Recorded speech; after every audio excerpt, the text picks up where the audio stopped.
এখন দেখছেন প্রদীপ ফ্যান্টাসি, আর এখানে দেখছেন সাগর সঙ্গম বইয়ের একটা সুন্দর দৃশ্য, যেখানে নানা পাটেকর, মিঠুন চক্রবর্তী এবং সত্যগ্রহণ সিনহার অনবদ্য অভিনয়। দেখে ভালো লাগলে লাইক, শেয়ার, সাবস্ক্রাইব করে পাশে থাকবেন, আর বেল আইকনটা অবশ্যই টিপে রাখবেন, যাতে এইরকম সুন্দর সুন্দর অভিনয় আপনাদের সামনে তুলে ধরতে পারি। रोने से कुछ नहीं होता बेटे, सब छीन कर लेना पड़ता है। मैं तुझे सिखाऊंगा किस तरह जीना चाहिए। দেখতে থাকুন নিউ ফ্যান্টাসি। यशोदा का गोपाल नहीं, मेरा बेटा है। ओए, कहाँ से आ रहा है? अरे साहब तुमसे कुछ पूछ रहा है। अबे ओए, मैं तुझसे पूछ रहा हूँ कहाँ से आ रहा है? मुझसे मैं तो नाइट ड्यूटी से आ रहा हूँ। अबे लिख लेना। हाँ लिख लेंगे।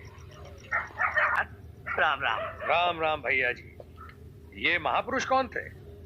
हम ना आई जाली